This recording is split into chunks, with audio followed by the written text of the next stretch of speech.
दोस्तों नमस्कार।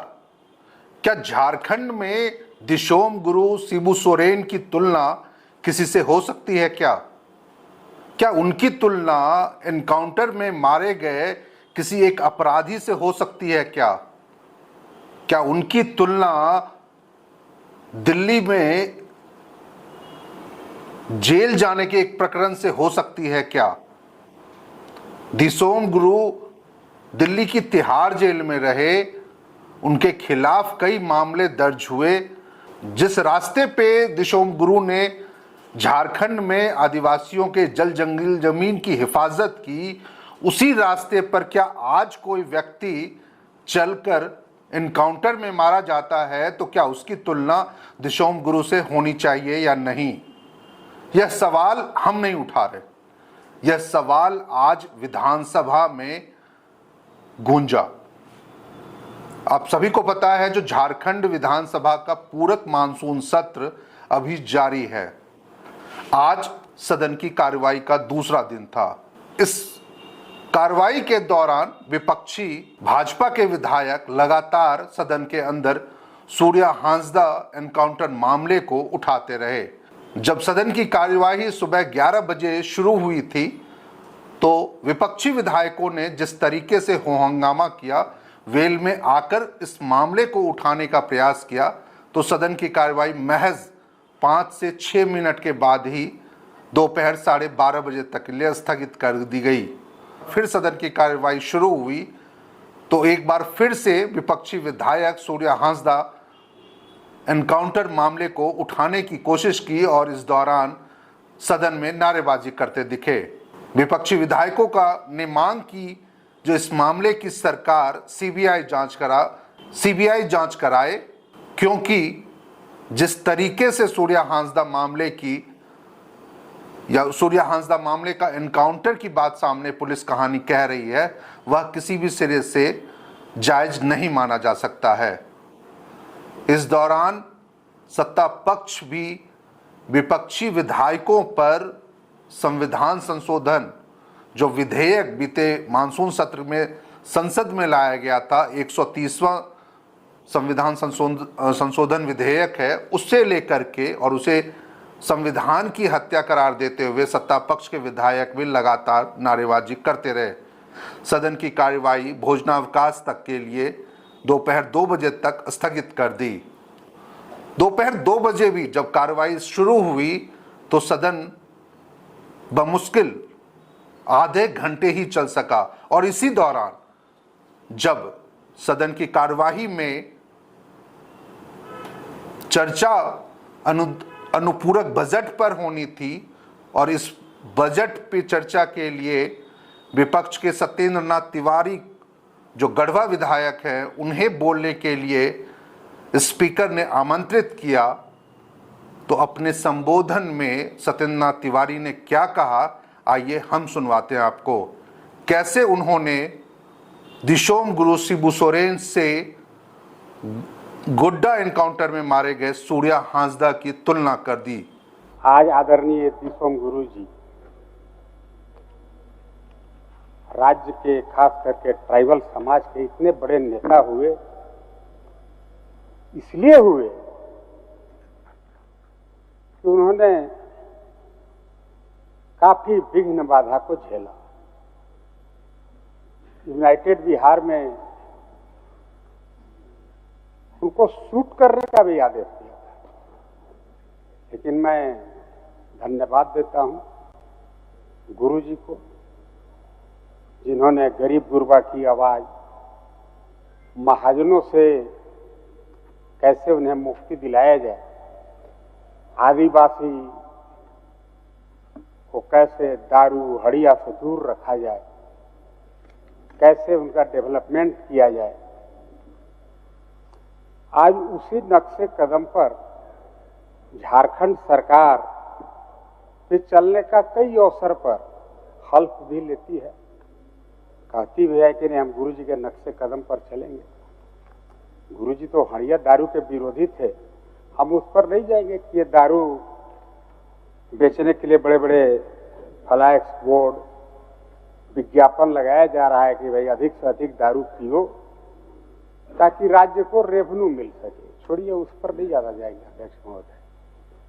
हम कह सकते हैं कि आज सुरजा हांसदा भी कमोबेश गुरु जी के नक्शे कदम पर ही चल रहा था। वह व्यक्ति भी आदिवासी की लड़ाई लड़ रहा था। अध्यक्ष महोदय, अरे आज अध्यक्ष महोदय बोलने दिया जाता। अरे बैठाइए अध्यक्ष महोदय, बैठाइए अध्यक्ष महोदय, आज व्यवस्था का प्रश्न है। कमोबेश मान्यवर व्यवस्था का प्रश्न है, मान्यवर व्यवस्था का प्रश्न है। अध्यक्ष महोदय, अध्यक्ष महोदय, आपको बोलवाएंगे, अध्यक्ष महोदय, बैठिए माननीय सदस्य, उनको बोलने दीजिए। आप तो सुना साथियों, कैसे आप इस मामले को गढ़वा विधायक ने जायज ठहराने की कोशिश की। उन्होंने कहा जो जिस तरीके से आदिवासियों के लिए लड़ाइयां, उनके जल जंगल जमीन की रक्षा के लिए महाजनी प्रथा से के खिलाफ शिबू सोरेन ने लड़ाई लड़ी थी, कुछ वैसी ही लड़ाई सूर्या हांसदा संथाल परगना में लड़ रहे थे। सत्येंद्र नाथ तिवारी के इस बयान पर या इस भाषण पे तत्काल सदन में सत्ता पक्ष की ओर से कई विधायकों ने आपत्ति दर्ज कराई। इसी दौरान संसदीय कार्य मंत्री राधाकृष्ण किशोर ने भी कुछ कहने की इजाजत स्पीकर से मांगी। तत्काल स्पीकर ने उन्हें अपनी बात रखने के लिए अनुमति दे दी। संसदीय कार्य मंत्री राधाकृष्ण किशोर ने इस मामले को लेकर के क्या जवाब दिया और कैसे सत्येंद्र नाथ तिवारी के वक्तव्य पर या सदन में दिए गए भाषण पे आपत्ति दर्ज कराई, पहले हम आपको वो सुनवाते हैं। अध्यक्ष महोदय, एक मिनट, आप लोग बैठ जाइए। संसदीय कार्य मंत्री कुछ बोलना चाहते हैं। एक मिनट, बोलिए बोलिए, बैठिए आप लोग। संसदीय कार्य मंत्री कुछ महोदय, एक ऐसे व्यक्ति की तुलना यदि किसी अपराधी प्रवृत्ति के व्यक्ति के साथ किया जाए तो ये बड़ा दुर्भाग्यपूर्ण है। मैं आपसे आग्रह करूंगा, आसन से आग्रह है कि जो माननीय सदस्य सत्येंद्र तिवारी जी ने जो टिप्पणी की है वो टिप्पणी स्पंज किया जाए। महोदय, अध्यक्ष महोदय, अध्यक्ष महोदय, नेल संसदीय कार्य मंत्री की आपत्ति इस बात को लेकर के थी जो सूर्या हांसदा आदिवासियों की लड़ाई नहीं लड़ रहे थे बल्कि एक अपराधी प्रवृत्ति के व्यक्ति थे और उनकी तुलना किसी भी तरीके से दिशोम गुरु शिबू सोरेन से नहीं की जा सकती थी। संसदीय कार्य मंत्री राधाकृष्ण किशोर ने इस वक्तव्य को, जो खासकर सत्येंद्र नाथ तिवारी विधायक के द्वारा दिया गया था, उसको स्पंज करने की मांग स्पीकर से की। स्पीकर अपनी कोई व्यवस्था इस मांग पर दे पाते उससे पहले ही नेता विपक्ष बाबूलाल मरांडी इस मामले को लेकर बोलने के लिए खड़े हो गए। स्पीकर चाहते तो उन्हें रोक सकते थे क्योंकि इस अनुपूरक बजट पे चर्चा में उस समय उनके बोलने का मौका या उनके बोलने का समय नहीं था, लेकिन बावजूद इसके स्पीकर बाबूलाल मरांडी को बोलने की अनुमति देते हैं। अनुमति मिलने के बाद बाबूलाल मरांडी ने अपने वक्तव्य में क्या कुछ कहा, आइए हम आपको सुनवाते हैं, क्योंकि ये काफ़ी गंभीर मामला था।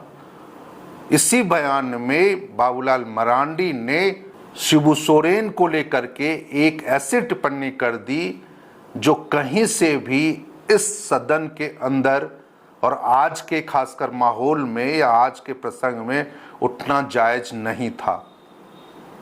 क्या है वह टिप्पणी और क्या बातें बाबूलाल मरांडी ने कही, आइए हम पहले आपको वो सुनवाते हैं। जी अध्यक्ष महोदय, अभी संसदीय कार्य मंत्री जी ने उनको अपराधी घोषित किया। हम सबको पता है केस जब पॉलिटिकल क्षेत्र में काम करते हैं, लोग संघर्ष करते हैं, अनेकों प्रकार के केस होते हैं। और सूर्या हांसदा एक राजनीतिक व्यक्ति थे, उनके 4 बार वो बोरियो विधानसभा से चुनाव लड़े हैं। काफी लोकप्रिय भी रहे। हम जानते हैं कि उनके ऊपर 24 केस है, लेकिन उसमें भी अधिकांश केसों में 15 ऐसे केस है जो समाप्त हो चुके हैं और शेष केसों में जमानत पर है, किसी में प्रोसेस पर था। लेकिन अभी और जहां तक इन्होंने कहा कि अपराधी किस्म के, तो मैं कहूंगा कि आज जिनको हम लोग दिशोम गुरु कहते हैं, अब याद करिए उन्होंने किस किस प्रकार की केस में दिल्ली के तिहाड़ जेल में भी वो बंद रहे। हम सबको पता है, मैं यहां उल्लेख नहीं करना चाहता उसको। इसलिए किसी के ऊपर केस हो जाए और उनको हम अपराधी कहे तो मैं समझता हूं ये शायद ये उचित नहीं है, क्योंकि कोर्ट ने, न्यायालय ने उनको कोई अपराधी नहीं घोषित किया था। और इसीलिए ये जो उधर से इतना उत्तेजना हो रही है, भाई हम लोग तो इतना ही कह रहे हैं कि आप उसको सीबीआई से जांच करा दीजिए, बात खत्म है। और राज्य के मुख्यमंत्री को सीबीआई जांच के लिए रेफर कर दीजिए, आपको तो खर्चा भी उसमें नहीं होने वाला है कुछ भी। फिर जांच एजेंसी सीबीआई जांच करेगी, फिर आपको तकलीफ क्या है सरकार को। इसलिए अध्यक्ष महोदय, किसी के ऊपर अगर केस है और उनको हम लोग अगर अपराधी घोषित करेंगे तो मैं समझता हूं कि यह सदन के लिए भी ठीक नहीं है। हम लोग कोई न्यायाधीश यहाँ नहीं है। इसलिए मैं कहूंगा कि जो संसदीय कार्य मंत्री ने कहा कि अपराधी है, इस बात को वापस ले, मैं ये निवेदन कर रहा हूं। बाबूलाल मरांडी ने जिस तरीके से यह कहा अपने बयान में, जो दिशोम गुरु कैसे किसी मामले में दिल्ली की तिहाड़ जेल में थे, ऐसे में किसी को यह मान लेना, खासकर जैसा उन्होंने सूर्या हांसदा को लेकर के कहा, यह मान लेना जो किसी के खिलाफ मामला दर्ज हो जाए और किसी के जेल जाने से क्या वह अपराधी साबित हो जाता है, यह जायज नहीं है। निश्चित रूप से बाबूलाल मरांडी को अपनी बातों को कहने का पूरा हक है और तरीका भी वो सही है, लेकिन आपत्ति इस बात की होनी चाहिए जो क्या शिबू सोरेन की तुलना किसी से हो सकती है या नहीं, और खासकर एक ऐसे व्यक्ति से जिसको लेकर के अभी भी जांच प्रक्रिया विचाराधीन है, जांच चल रही है। बात सूर्या हांसदा एनकाउंटर की है। सूर्या हांसदा मामले की जांच फिलहाल झारखंड में सीआईडी कर रही है। बाबूलाल मरांडी के मुताबिक उनके खिलाफ दर्ज 24 मामले में 15 मामलों में जरूर उन्हें बरी कर दिया गया, लेकिन अब भी 9 मामले ऐसे हैं जिस पे आने वाले दिनों में कोर्ट अपना कोई फैसला दे सकता है। जब मामला विचाराधीन है तो ऐसे में शिबू सोरेन से तुलना किसी भी दृष्टिकोण से जायज नहीं है, जब तक कि उस मामले में कोई स्पष्ट फैसला कोर्ट का नहीं आ जाता है। इस पूरे मामले को लेकर के आप दर्शकों की क्या राय है, यह ज़रूर आप हमसे साझा कीजिएगा अपने कमेंट्स के जरिए। इस वीडियो में फ़िलहाल इतना ही। एक आग्रह और आपसे, यदि आपने अब तक जीटी रोड लाइव चैनल को सब्सक्राइब नहीं किया तो इसे बिल्कुल सब्सक्राइब कर लें, ज्वाइन का बटन दबा दें, हमारा हौसला और बढ़ जाएगा। आपको यह वीडियो कैसा लगा आप अपने कमेंट्स के जरिए ज़रूर हमें बता सकते हैं। साथ ही साथ आप इस वीडियो को ज़्यादा से ज़्यादा लाइक कर सकते हैं, शेयर कर सकते हैं, ताकि ये ज़्यादा लोगों तक इस पहुँचाए जा सके। इस वीडियो में फ़िलहाल इतना ही। मैं हूँ शैलेंद्र और आप देख रहे थे जीटी रोड लाइव।